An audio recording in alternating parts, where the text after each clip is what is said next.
2 दिवसापूर्वी आपण एक व्हिडिओ टाकला होता जो या रस्त्यामध्ये जे खड्डे आहेत बऱ्यापैकी तुम्ही बघू शकता लांबपर्यंत तिथं खड्डेच खड्डे आहेत आणि होते इथं खड्डे पहिले 2 दिवसापूर्वी आपण आता इथं बघितलं पालिकेने इथं नवीन काम केलेलं आहे आणि इथं आपण कचऱ्याचा एक हे टाकलं होतं व्हिडिओ त्यामध्ये ॲड करून पण ते कचऱ्याचं काम अजून बऱ्यापैकी झालेलं नाही आहे आणि तुम्ही जर बघितलं मी अजून तुम्हाला दाखवतो तुम्ही फक्त इथं बघा हा रस्ता जो पूर्णपणे 2 दिवसापूर्वी खड्ड्यामध्ये हे झालेला होता आणि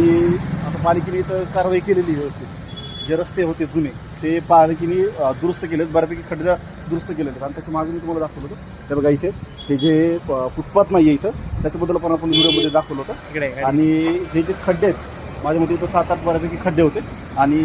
खड्डे जे आहेत पालिकेने कारवाई याच्यावर केलेले आहे ते माहीत नाही कशी झाले ते पालिकेने ते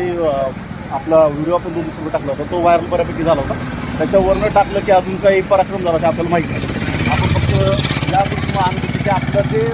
कामासाठी आपण ज्या याच्यासाठी जनतेसाठी आपण व्हिडिओ टाकला होता तो पूर्णपणे यशस्वी झाला आणि ते खड्डे बऱ्यापैकी बघलो तुम्ही इथं बघा इथं पण 2 दिवसापूर्वी 2 मोठे खड्डे होते इथे एक होता आणि इथे एक होता मग तो पूर्णपणे बुजलेला आहे खड्डा फक्त समोरील बाजू तुम्ही बघितलं